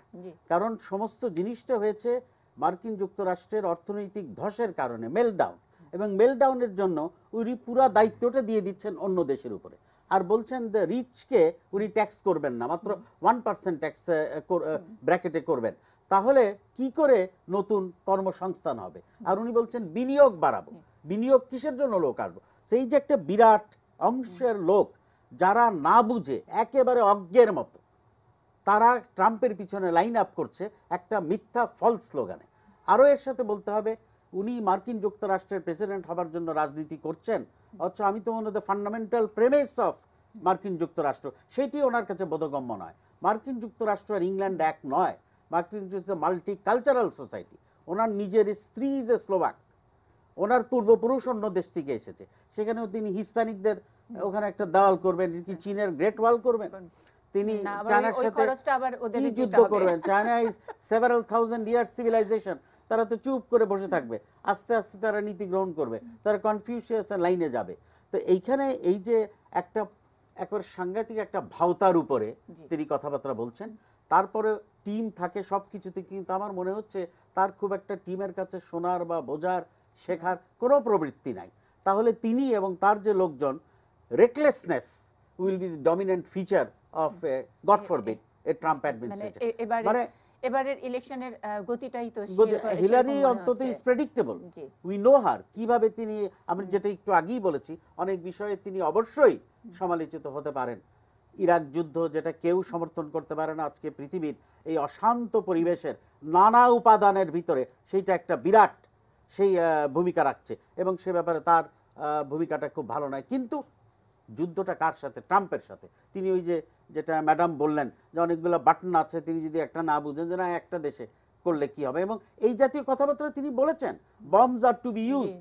তিনি হঠাৎ করে একটা সিম্পলিস্টিক অ্যাপ্রোচ নীতি আগান। এর পিছনে অনেকে যদি এই কোনো একটা গভীর চিন্তা ভাবনা থাকে, এইটা ধরে তুলতে চান, তাহলে সেটা তাদের মাথায় থাকতে পারে। ট্রাম্প সাহেবের মাথায় আছে কিনা আমার মনে হয়। যাই হোক, ট্রাম্প সাহেবের মাথায় থাকলেও কি আমাদের আখেরে কোনো লাভ আছে? একজন দর্শক, আমাদের দর্শক একজন ফোন করেছিলেন যে একটা খুব সুন্দর কথা উঠেছিল, GSP this should not be dependent on who is in government. আমাদের জিএসপি পাওয়া উচিত যথেষ্ট শক্তিশালীভাবে। কেরি সাহেব এখানে এসেছিলেন, আমরা তুলে ধরেছি, কারণ অন্যান্য দেশ যেটা পেয়েছে, আমি অন্য দেশের কথা বলবো না, সেটা সুরুচি সম্পন্ন নয়, তাদের থেকে আমাদের জিএসপি পাওয়ার মতো আমাদের অনেক ক্ষতি। এটার জন্য ভিন্ন প্রসঙ্গ, আমাদের লবি করতে হবে। আমরা শান্তির সপক্ষে একটা দৃঢ় অবস্থান নিয়েছি, আমরা জঙ্গিবাদের বিরুদ্ধে তারা কথা বলে সেখানে অবস্থান নিয়েছি। যারা যে সমস্ত তারা লন্ড্রি লিস্ট আমাদের দিয়েছিল রানা প্লাজার দুর্ভাগ্যজনক ঘটনা, তার প্রায় 90% আমরা সমর্থন হয়েছি, 100%-এর কাছাকাছি। তারপর আমরা এইসব তুলে ধরতে হবে, and without being made to look যে আমরা এই দল ক্ষমতা আসলো, সেটা ভিন্ন প্রসঙ্গ। আমরা একটা কথা বলতে পারি, কারণ আমরা এখানে গণতন্ত্রের পক্ষে, এবং যেটা এখানে I think we have total unanimity, যেটা ফাইটটা হচ্ছে ট্রাম্প আর হিলারি। এক্স্যাক্টলি। আমি বলছি যে একটা হলো আমেরিকান পলিটিক্সের হিস্ট্রি, আরেকটা হলো বাংলাদেশের সাথে সম্পর্কের একটা ইতিহাস। এই ইতিহাস কখনোই বলে না যে আমাদের যে কোনো একটা ক্রাইসিসে আমেরিকাকে আমরা সেইভাবে বন্ধু হিসেবে পেয়েছি। আমাদের একজন দর্শক কিন্তু 71, 74 ইত্যাদি নানান সময়কার উদ্ধৃতি করেছেন, জিএসপির কথা বলেছেন। মাঝখানে এই বিরাজনীতির কারণের একটা প্রবক্তাও কিন্তু আমেরিকার ফান্ডেড, আমরা আমেরিকার রেসিপি দিয়ে আমরা বিরাজনীতিটাকে, রাজনীতি থেকে আমাদেরকে একটু দূরে সরে রাখার, ফ্রেন্ডস ইন ক্রাইসিস হিসাবে খুব বেশি উদাহরণ দেখাতে পারবো। এক্স্যাক্টলি। আমি বলছি যে আমরা পাই নাই, এবং তারা ডেমোক্রেসি বা বিরাজনীতিকরণের ব্যাপারে তাদের অনেকখানি আগ্রহ ছিল। একজন দর্শক আছেন ফোনে, আমরা ফোনের প্রশ্নটি নিব। হ্যালো হ্যালো হ্যালো, আসসালামু আলাইকুম। ওয়ালাইকুম সালাম। হ্যালো হ্যালো হ্যালো, আসসালামু আলাইকুম। ওয়ালাইকুম সালাম, আপনি আপনার প্রশ্ন করবেন। আপা, আমি ঢাকা থেকে, আমার নাম জসিম, জি, যাত্রাবাড়ি থেকে। আচ্ছা, বর্তমানে যে আমেরিকা যে রাজনৈতিক প্রেক্ষাপট, তাতে হিলারি ক্লিনটন বা ট্রাম্প, হ্যাঁ, আমিও হিলারি ক্লিনটনের একজন সাপোর্ট, কিন্তু আমাদের দেশে হিলারি ক্লিন্টন যদি বিজয় হয় তাহলে আমাদের বাংলাদেশের জন্য কতটুকু লাভবান হবে? আচ্ছা, খুবই ভালো প্রশ্ন। আমরা এই ভালো প্রশ্নের উত্তর বিরতির পরে দেব। আফসান চৌধুরী এই প্রশ্নের উত্তর দেবেন, থাকুন আমাদের সঙ্গে।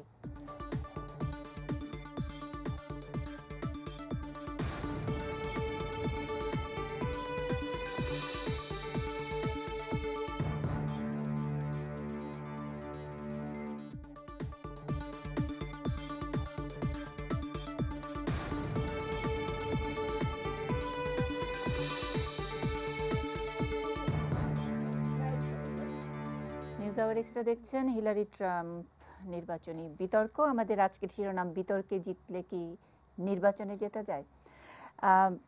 আফসান চৌধুরী, আপনার প্রশ্নের উত্তর দেবার কথা, যে প্রশ্নটি ছিল যে হিলারি জিতলে লাভ হবে কিনা। আমি মনে করি না। আমরা যেটা রনক জাহান ম্যাডাম বলছিলেন যে পৃথিবীটা নিরাপদ হবে, কারণ হিলারি ট্রাম্প তো পাগলের মতো কথাবার্তা বলে, হতে পারে, আমি জানি না। কিন্তু হিলারি এমন কোনো সিদ্ধান্ত নেননি, মার্কিন যুক্তরাষ্ট্র গত 40-50 বছরে এমন কোনো সিদ্ধান্ত নেননি যাতে বাংলাদেশের লাভ হয়েছে। তবে গোয়িং বাই রেকর্ড আমাদের কোনো কারণ নেই এটা ভাবার। আর তাদের বড় সংকটটা তো হচ্ছে তার বাজারের সংকট, ব্যবসার সংকট। সেই ব্যবসার সংকটে আমাদেরকে ফেলে দিতে তাদের কোনো অসুবিধা হবে না, কারোরই কাউকে। মানে হিলারির এই যে ট্যাক্সের কথা, মানে ট্রাম্পের ট্যাক্সের কোনো পেপার সাবমিট করে নাই, তার পাল্টা জবাবে, যেটা চুরি বাটপাড়ির কথা, পাল্টা জবাব যে হিলারির কত হাজার ইমেইল ডিলিট করে দেওয়া। এবং সেখানে তো আমরা কিছুদিন আগেও তারা যেটা লিক করেছে যে ক্লিন্টন ফাউন্ডেশনকে বাংলাদেশ থেকে টাকা দিয়েছে, সেটার তো বিস্তারিত আমার মতে ওইটার চেয়ে বড় বিষয় সেটা হচ্ছে যে মার্কিন যুক্তরাষ্ট্র স্বাধীন কিনা তাদের অর্থনীতি সম্পর্কে সিদ্ধান্ত গ্রহণ করার ব্যাপারে। এই স্বাধীনতা যদি না থাকে, আমাদের পাওয়া না পাওয়া মধ্যে এটা কিছু নাই। কিন্তু ট্রাম্প এমন একটা অদ্ভুত অবস্থান নিতে পারে। এবং আপনি যদি খেয়াল করেন যে ইরাক যুদ্ধে যখন তারা গিয়েছিল, তারা একটা মিথ্যা কথার উপরে যুদ্ধ গিয়েছিল।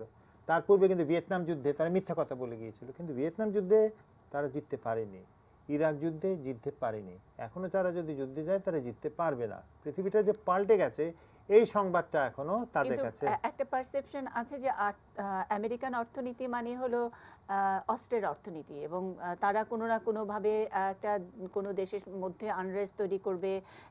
আইসিস নিয়ে এক ধরনের কতটুকু অস্ত্র বিক্রি হয়েছে, আপনি যদি গতকাল বোধহয় একটা খবর বের হয়েছে, খুব স্বল্প। আমরা আমেরিকাকে খারাপ বলি, অস্ত্রের ব্যবসা করি, কিন্তু আমেরিকার প্রধান ব্যবসা তো অস্ত্রের ব্যবসা না। আমেরিকা আপনি দেখেন যদি তাদের জ্বালানি নীতিটা যেটা করছে, তারা কিন্তু সংরক্ষণের নীতিতে চলে গেছে। তারা জানে যে তারা জ্বালানি সংগ্রহ করাটা মধ্যপ্রাচ্য থেকে আর তাদের সম্ভব হচ্ছে না, তাই তাদের নিজেদের দেশের ভেতরে যে জ্বালানি আছে সেগুলোকে সংরক্ষণ করার চেষ্টা করছে আমেরিকা।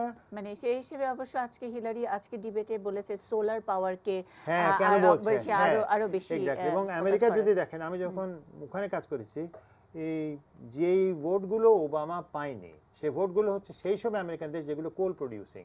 তার মানে আমেরিকান জনগণ পৃথিবীর উন্নতি কামনা করে সিদ্ধান্ত নেয় না। তো সেই যদি নেয় না, আমাদের উন্নতি কামনা করে সিদ্ধান্ত নেবে, এটা ভাবা ঠিক হবে না। আর ইরাকে মিডিয়ার প্রসঙ্গটি আসছে জি তেলের জন্য। তো তারা একে তো ইরাক ডিফিট করে সারা পৃথিবীটা এখন একটা অস্থিরতার মধ্যে গেছে, আর তেলও পায় না। দ্য রিয়েল এজেন্ডা, আনপ্রোনাউন্সড এজেন্ডা যদি বলেন, সেটা তেলের। আর বাংলাদেশের ব্যাপারে আমি আফসান ভাইয়ের সাথে সহমত হয়েও একটু বলবো যে হিলারি ক্লিন্টন বাংলাদেশ সম্বন্ধে জানেন, তার একটা এই দেশ সম্বন্ধে একটা ভালো ধারণা আছে। তার যে বইটা ইট টেকস এ ভিলেজ, তার একটা অনেক অংশই এই বাংলাদেশের উপর। সেখানে কিন্তু তিনি এসেই যেটা পরিবর্তন করবেন সেটা আমি বলবো না। এখানে মেইন কাজ করতে হবে আমাদের বোঝাতে পড়তে হবে। এবং যে যদি আমরা যেটা এখন সবচেয়ে বড় মাথা ব্যথা এদের, অথচ আপাত দৃষ্টিতে মনে হয় যেটা মাথা ব্যথা, যে জঙ্গি দমন, সেটার ব্যাপারে আমরা সুদৃঢ় অবস্থান নিই। ওয়ার্কার্স রাইটস, আমাদের নারীদের ক্ষমতায়ন সম্বন্ধে আমরা কত, গণতন্ত্রায়ন, সিভিল সোসাইটি, এগুলো এগিয়ে গেলে we can create the grounds. আর মার্কিন যুক্তরাষ্ট্রে অন্তত ট্রাম্প ইলেক্টেড না হলে যিনি রাষ্ট্রপতি হন তিনি একা সব সিদ্ধান্ত নেবেন, এরকম তো হয় না। এটা আমাদের নিজেদের অনেক কাজ করতে হবে। যুদ্ধটা বাদ দিলে ট্রাম্প আর হিলারির মধ্যে তো অর্থনৈতিক ব্যবস্থা কোনো তবে আমেরিকা, মানে কথা হচ্ছে যে কোনো বড় দেশই তাদের যে বৈদেশিক নীতি, এটা বিভিন্ন সময়ে জিওপলিটিক্যাল ইন্টারেস্ট এবং অ্যালায়েন্স এগুলা অনেক মানে পরিবর্তিত হয়। যেমন 71 কি 74 সালে আমেরিকার সঙ্গে ভারতের যেই রকম সম্পর্ক ছিল, এখন আমেরিকার সঙ্গে ভারতের সম্পর্ক তো অন্যরকম। এখন আমেরিকা চায়নার এগেনস্টে এখন অত্যন্ত ভারতের সঙ্গে একটা ভালো সম্পর্ক করবার চেষ্টা করছেন। হ্যাঁ, অতএব সেই জন্য আমি বলবো যে এই সমস্ত জিনিস প্রত্যেকটা দেশই চায়, আমরা যেমন চাই আমাদের ইন্টারেস্টটা কিভাবে আমরা সব থেকে বেশি করতে পারবো, তুলে নিতে পারবো যে কোনো বাইরের যে কোনো দেশের সঙ্গে সম্পর্কে, অন্যরাও সেটাই চেষ্টা করছে। কেউই এরকম ভাবছে না যে আমি আমার সব বিলিয়ে দিয়ে অন্যের উপকার করছি। সবাই তারপরে চেষ্টা করে যে দুই দলেরই ইন্টারেস্টটা কী করে একটা কাছাকাছি জায়গায় মানে আসতে পারে একটা উইন উইন সিচুয়েশনে। অতএব সেই জন্য আমি বলবো যে এই যে আমেরিকার যে আগে যে পাকিস্তানের সঙ্গে যে ধরনের সম্পর্ক ছিল এবং পাকিস্তান বনাম ইন্ডিয়ার সঙ্গে, সেটার এখন একটা সি চেঞ্জ হয়ে গেছে। অতএব সেটারও একটা ইম্প্যাক্ট এই আমাদের দক্ষিণ এশিয়ায় পড়বে এবং বাংলাদেশও সেটাকে we have to take that into cognizance. আর এ সম্বন্ধে আমার মনে পড়লো যে ডোনাল্ড ট্রাম্প যে হ্যাঁ হিলারি বাংলাদেশ সম্পর্কে চেনেন, কিন্তু ডোনাল্ড ট্রাম্পও বেশ কয়েক বছর আগে, এখন তো উনি চায়না আউটসোর্সের খুব বিরুদ্ধে, কিন্তু ওনার ট্রাম্পের টাইগুলা কিন্তু উনি এক টিভি টক শোতেই বলেছে যে টাইগুলা বাংলাদেশ থেকে উনি বানান। অতএব বাংলাদেশে ওনার অনেক লিঙ্কস আছে। বাংলাদেশ উনি চেনেন, ব্যবসায়িক কারণে চেনেন এবং খুব মানে হিলারির চেনার চেয়ে ওনার চেনাটা আর একটু ঘনিষ্ঠ চেনা। আমি একটু জানতে চাই লেভেল প্লেইং ফিল্ড যেরকম এটা আমরা সব সময় আমাদের নির্বাচনের আগে শুনি এবং সেটা সব ক্ষেত্রেই রাজনৈতিক দলগুলোর নিজস্ব মানে ক্যাম্পেইন ইত্যাদি সেগুলোর থেকে শুরু করে মিডিয়ার রোল, সেখানেও যেন এক ধরনের নিরপেক্ষতা এবং বা সবার সমান সুযোগ থাকে, সেটার কথা আমরা সেরকম একটা উপদেশ আমরা অন্তত আমেরিকার কাছ থেকে শুনি। এখানে মিডিয়ার যেই ভূমিকা, অন্তত আজকের ডিবেটের বিচারটা আমরা করি, ফক্স ছাড়া তো গোটা বিশ্বই কিছুটা মানে একেবারে প্রকাশ্যেই তো মনে হলো যে ডেমোক্রেট বা হিলারির দিকে চলে যাচ্ছে। যোগ্যতা ঠিক আছে, কিন্তু তারপরে তো মিডিয়া একটা নিরপেক্ষ জায়গা থেকে দাঁড়ায়। আমি মনে করি না যে পশ্চিমা গণমাধ্যম নিরপেক্ষ। আপনি যদি সবচেয়ে বড় এর প্রমাণ দেখতে চান তাহলে আপনি 2003 সালে, আমি তখন অক্সফোর্ডে কিছুদিনের জন্য পড়াচ্ছিলাম, আমার ওখানে মনে আছে যে সবাই কিন্তু একেবারে রাস্তায়, সাংবাদিকরা পারলে রাস্তায় নেমে যে ইরাকের ওয়েপন অফ মাস ডিস্ট্রাকশন আছে সেটা তারা বলেছে। মার্কিন যুক্তরাষ্ট্রের যদি সেই সময়কার গণমাধ্যমে দেখেন, তারা পরে তো স্বীকার করেছে যে আমরা খুব বড় একটা অপরাধ করেছিলাম, কারণ আমাদেরকে বলা হয়েছে তোমরা যদি আমাদের সমর্থন না করো তাহলে তোমাদের দেশদ্রোহিতা হয়েছে। অতএব ওই যে মার্কিন পশ্চিমা গণমাধ্যম নিরপেক্ষ, এটা আমি নিজে যেহেতু পশ্চিমা গণমাধ্যমের প্রতিনিধিত্বমূলক কাজ করেছি, আমি এটা মনে করি না। আমার মনে হয় তাদের জন্য হ্যাঁ, তারা যারা গণমাধ্যমে যায়, আপনি ফক্স নিউজের কথা বলছেন, যেমন ফক্স নিউজ যে এরকম একটা জঘন্য একটা প্রতিষ্ঠান যেখানে ফক্স নিউজের প্রধান মেয়েদের উপরে রীতিমতো যৌন নির্যাতন করেছে, এটা কি ভাবা যায়? আমাদের দেশে এটা হলো তোকে ধরে রাস্তায় পিটাতো, কিচ্ছুই হচ্ছে না। মার্কিন যুক্তরাষ্ট্রে কিছু, ডোনাল্ড ট্রাম্পের সে এখন বড় উপদেষ্টা। তো আমি মনে করি না, আমারও অত উন্নত ধারণা নেই তাদের সম্পর্কে। এবং আপনি ঠিক বলছেন, বিবিসিটা পড়ে দেখেন, বিবিসির রিপোর্টটাতে বোঝাই যাচ্ছে তারা খুশিতে আপ্লুত যে তারা হিলারি এগিয়ে গেছে। তাহলে আমি রিপোর্টিং করলে, আমরা যারা বিবিসির জন্য রিপোর্টিং করেছি, আমাদেরকে তো বারবার বলা হতো যে তোমার যেন বায়াস না শোনা যায়। তো ওই রিপোর্ট পড়লে আমি এত বছরের সাংবাদিকতায় বলবো না যে বায়াস মুক্ত রিপোর্ট তারা করছে। আপনি বিবিসির করেসপন্ডেন্ট হিসেবে আপনার দেশের মুক্তিযুদ্ধের পক্ষে কথা বলতে গেলেও সেখানে এক ধরনের সেটা তো তাদের গণমাধ্যমে শোনা যাচ্ছে না আজকে। অত ওটা নিয়ে আমি চিন্তাই করি না, আমি আশাই করি না পশ্চিমা গণমাধ্যম মুক্ত বা স্বাধীন, বায়াস নাই, এটা তো আছে। একজন দর্শক আছেন, আমরা একটু ফোনটা নিব। হ্যালো হ্যালো হ্যালো, জি হ্যালো হ্যালো, আমি শুনতে পাচ্ছি, আপনি প্রশ্ন করবেন। হ্যালো মুন্নিয়াপা, শুনতে পাচ্ছেন? শুনতে পাচ্ছি, আপনি টিভির ভলিউমটা কমাবেন। আচ্ছা আচ্ছা, আমার প্রশ্ন হলো যে বিল ক্লিনটন অপেক্ষাকৃত আমার কাছে ভালো, কিন্তু আমার ভয়টা হলো যে বিল ক্লিনটনের ওয়াইফ হিলারি ক্লিনটন যদি পাস করে, আমার ভয়টা ওইখানে যে আমাদের ডক্টর ইউনিসের সাথে ওনার সম্পর্ক খুব ভালো, আবার কিন্তু কলকাঠি নাড়াবেন কিনা বাংলাদেশের বিরুদ্ধে। আর হলো একটা দেশের সাথে ডক্টর ইউনুস যত বড়ই হোক না কেন, একটা দেশের সাথে চিন্তা করলে কি খুব বড় কিছু নেই? দেশের স্বার্থের সাথে বড় কিছু না। আচ্ছা, আপনার আমার আশঙ্কাটা হলো যে আচ্ছা, আপনার আশঙ্কা এটা প্রশ্ন নয়। থাকুন আমাদের সঙ্গে, আমি দেখি আমাদের আলোচকরা কি বলেন। একটা ছোট্ট বিরতির পরে ফিরছি।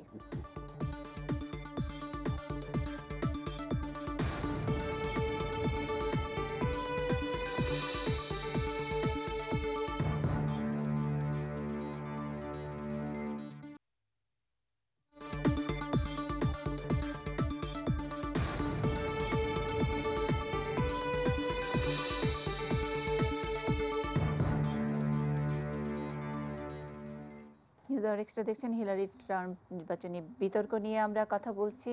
শিরোনাম রেখেছি বিতর্কে জিতলে কি নির্বাচন জেতা যায়। সঙ্গে আছেন ডক্টর রওনক জাহান, রাষ্ট্রবিজ্ঞানী, আছেন সাংবাদিক আফসান চৌধুরী এবং সাবেক পররাষ্ট্র প্রতিমন্ত্রী আবুল হাসান চৌধুরী। আমরা অনুষ্ঠানের একেবারেই শেষ ভাগে, যদিও শিরোনামটা রেখেছি বিতর্কে জিতলে কি নির্বাচনে জেতা যায়, এবং আজকে এই বিতর্কের পরপরই হিলারি ট্রাম্প বিতর্কের পরপরই বিভিন্ন গণমাধ্যমে সেটির একটি জরিপ হয়েছে এবং জরিপে হিলারি ক্লিনটন এগিয়ে আছে ৬২% ভোটে। আমি একটু শেষ জায়গায় একটু যেতে চাই। আমরা যদিও দেখছি যে ৬২% ভোটে হিলারি ক্লিনটন এগিয়ে আছে, কিন্তু অনেকেই আবার তারা কোনো মতামত দেয়নি। এতক্ষণ যে আলোচনাটি করছিলাম, ডক্টর রওনক জাহানও বলছিলেন যে এত যোগ্যতা থাকা সত্ত্বেও ট্রাম্পের মতন একজন ক্যান্ডিডেটের সঙ্গে তার লড়াই করতে হচ্ছে, সেটাও এক ধরনের ইন্ডিকেশন। কিন্তু আবার আজকের এই মতামতের মধ্যে অনেকেই বলেছে যে এটা কোনোভাবেই তারা এখনো ডিসাইড করেনি। আমি একটু শুনতে চাই আপনার কাছে। না, একে তো তারা ডিসাইড করেনি, আর অ্যাবসলিউটলি রাইট, একটা বিতর্কেই একটা নির্বাচন জিতবে আর হারবে এটাও বলা যায় না।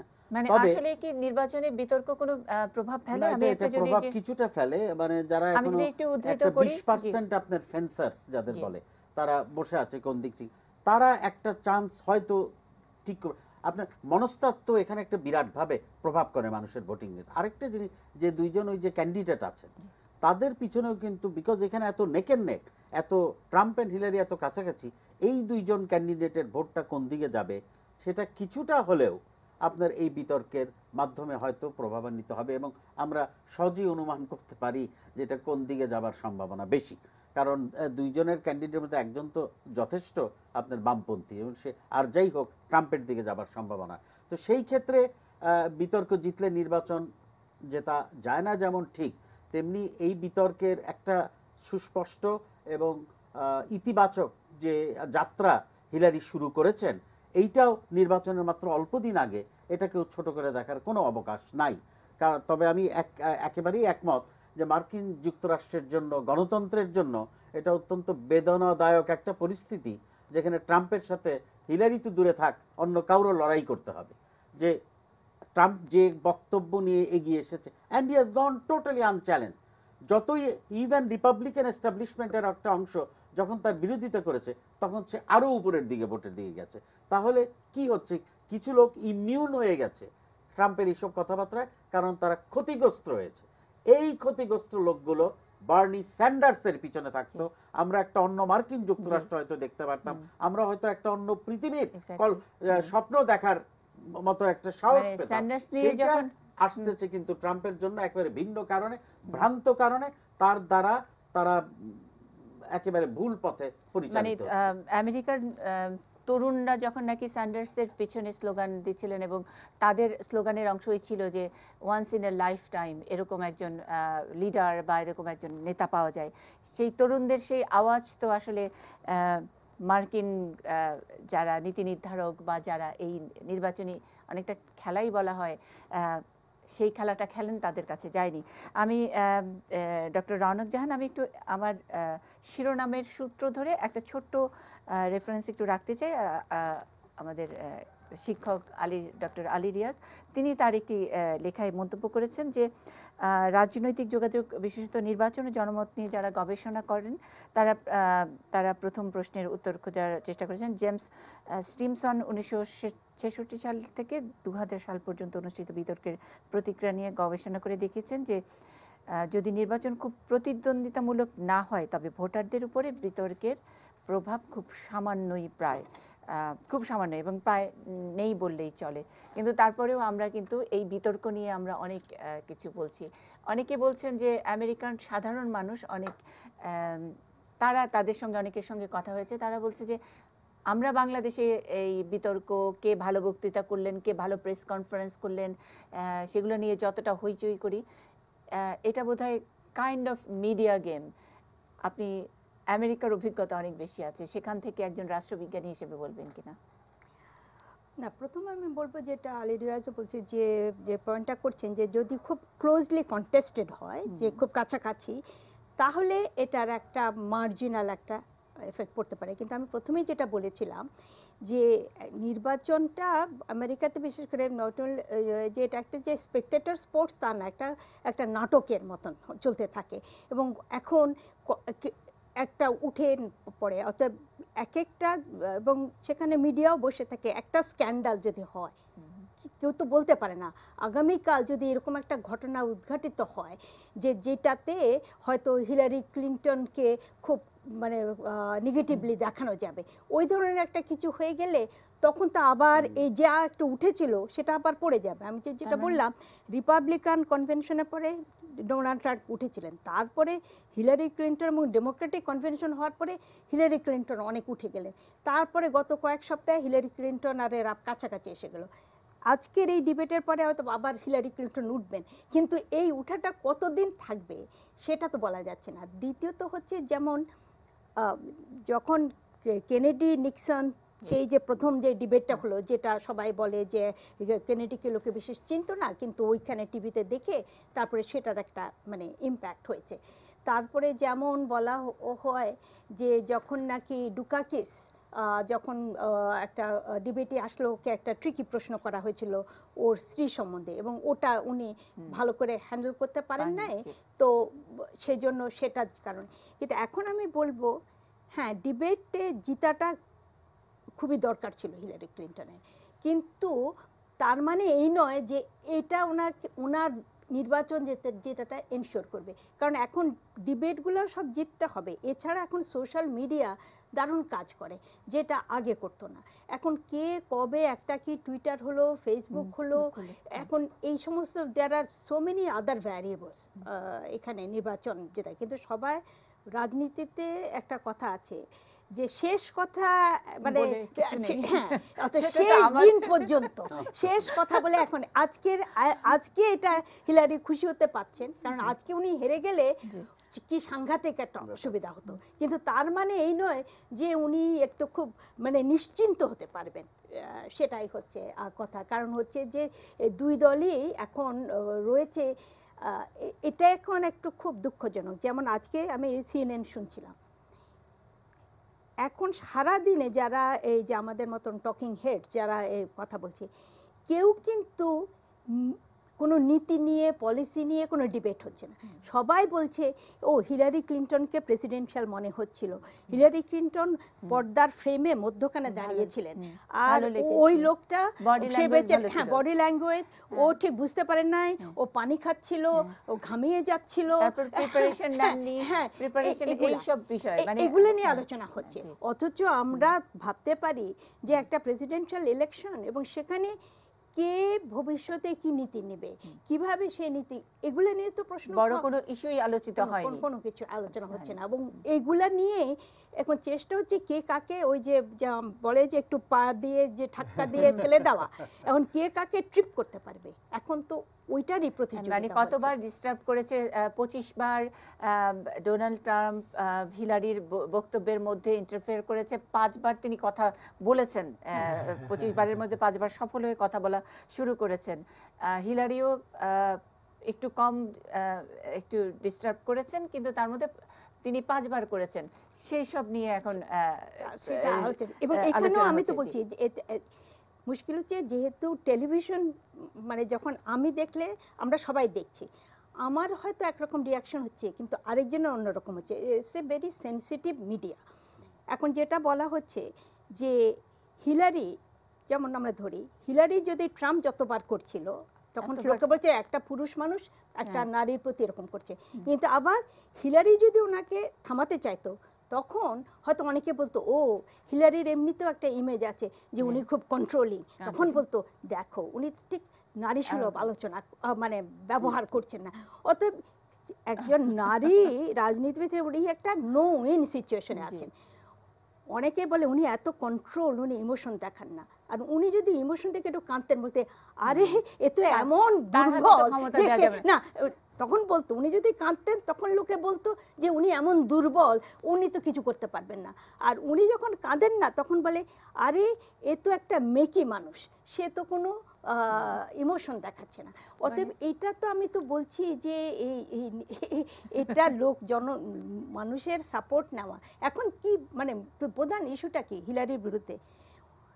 উনি লাইকেবল নয়, লোকে ওই যে একটা ওই যে পার্সেন্টেজ হচ্ছে দুজনে কে কাকে লোকে কতটা পছন্দ করে। এখন কি কারণে পছন্দ করছে কি কারণে পছন্দ করছে না এটা তো বোঝা যাচ্ছে না। সেটা কারণটাও কিন্তু কেউ বলছে না। কারণ নীতি নিয়ে কোনো আলোচনা হচ্ছে না, পলিসি নিয়ে কোনো আলোচনা হচ্ছে না। Who is likeable and who is not likeable. আরে আমাকে লোকে যদি পছন্দ না করে, আমি যতই লেখাপড়া শিখি কিংবা আমি যতই আমার নীতি পলিসিস বলছি, কিন্তু আমি পপুলার হলাম কিনা মানে যেটার বেসিসে বুশ ইলেকশন জিতে আসলো। কেন ওই সময় গোরের বিরুদ্ধে কথাটা কি ছিল যে বুশ যা তা বলছে, তখন গোর কিছু বলছে না, একটু দীর্ঘশ্বাস ছাড়ছে। যেহেতু গোর বারে বারে দীর্ঘশ্বাস ছেড়েছে তখন বলছে ও উনি একটা বিজ্ঞর ভাব দেখাচ্ছে, আমরা একে ভোট দেবো, এ তো আমাদের মতন জনসাধারণ। হ্যাঁ, তো এইভাবে কি মানে কিছু আমার একটা উত্তর হিলারি ক্লিনটনের অসাধারণ লেগেছে। ট্রাম্প একটা অ্যাকুজিশন করলো, তার উত্তরে উনি একটু পজ নিয়ে খালি বললেন ওয়েল, মানে অনেক জায়গায় উনি উইট করেছেন, তার body this is a total package, ওনার তৈরি হওয়াটা ওইরকম আর কি, দ্যাট ওয়াজ অ্যাবসলিউটলি ব্যালিস্টিক। আমি আফসান চৌধুরী খুব ছোট করে একটু যদি বলেন যে 10 কোটি লোক আজকে এই বিতর্কটি উপভোগ করেছে, তার আগে এত উপভোগ্য বিতর্ক আসলে অন্যান্য যেই প্রেসিডেন্সিয়াল বিতর্ক যেগুলো হয়েছে রেকর্ডে সেরকম বলে না। ওই কার্টার অ্যান্ড রিগানের সময়কার বিতর্কটি এটার কাছাকাছি, কিন্তু আজকে অনেক বেশি উপভোগ্য। ডক্টর রওনক জাহান বললেন যে ব্যাপারটা তো একটা নাটকের মতো হয়ে যাচ্ছে, তার মানে খুবই দর্শনীয় একটি নাটকের দিকে আমরা যাচ্ছি কি? আমার মনে হয় এই নির্বাচনটা প্রমাণ করে যে মার্কিন যুক্তরাষ্ট্রের রাজনীতি কতটা দুর্বল, কতটা ভঙ্গুর আর কতটা সুপারফিশিয়াল। মানে কাউকে পছন্দ হলো কাউকে পছন্দ হলো না, এটা কোনো প্রধান বিষয়। আর কি নীতি আছে এটা মানে কেন পছন্দ হলো বা কেন পছন্দ হলো না সেই বিষয়টি কিন্তু নাই। আমাদের মধ্যে একটা ধারণা আছে যে মার্কিন যুক্তরাষ্ট্র মুক্ত দুনিয়ার নেতা, তারা নিশ্চয়ই সবকিছু গভীর করবে। তারা যে কতটা ভেতরে খোলস, একটা খোলসের রাজনীতি একটা চূড়ান্ত পর্যায়ে যাচ্ছে, যেই জিতুক না কেন এটার থেকে ফেরত আসার অবস্থা বোধহয় মার্কিন যুক্তরাষ্ট্রের হবে না। ট্রাম্প হলেও এটা শেষ, হিলারি হলো তার মানে নাটকের নাম খোলসের রাজনীতি। খোলসের রাজনীতি জবনিকাপাত আমরা দেখতেই থাকি এবং এ নিয়ে অনেক অনেক আলোচনা হবে। অনেক ধন্যবাদ আমাদের স্টুডিওতে সময় দেওয়ার জন্য। দর্শক যারা ছিলেন আমাদের সঙ্গেই থাকুন, আবারও দেখা হবে আগামীকাল নতুন কোনো বিষয় নিয়ে। থাকুন এটি নিউজের সঙ্গে।